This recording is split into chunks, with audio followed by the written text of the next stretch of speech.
Mountain collapse in Congo reveals tons of copper, netizen says. Will the Brits steal it again?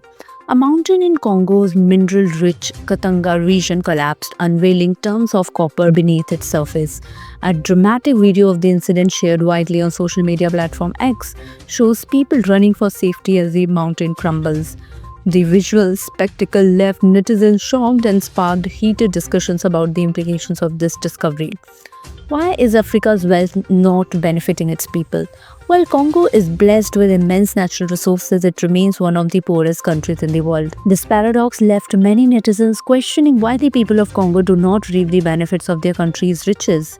But it remains one of the poorest countries in Africa. I really don't know why, commented a user. Another quipped, but the West will not allow any African country to enjoy their resources.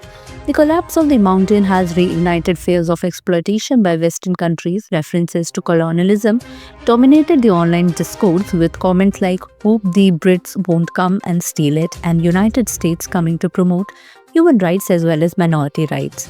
The concern is real. Congo's history is marred by resource exploitation during both colonial and post-colonial periods, often leaving the local population impoverished while outsiders profited. The Katanga region is no stranger in the mining spotlight.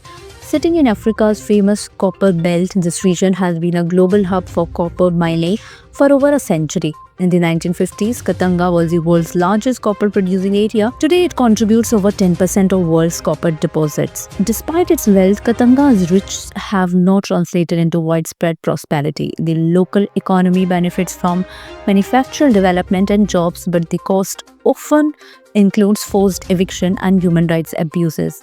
Clean energy at what cost? The growing demand for electric vehicles and clean energy has increased the global need for metals like copper and cobalt. Congo plays a vital role in this energy transition, supplying materials for rechargeable lithium-ion batteries.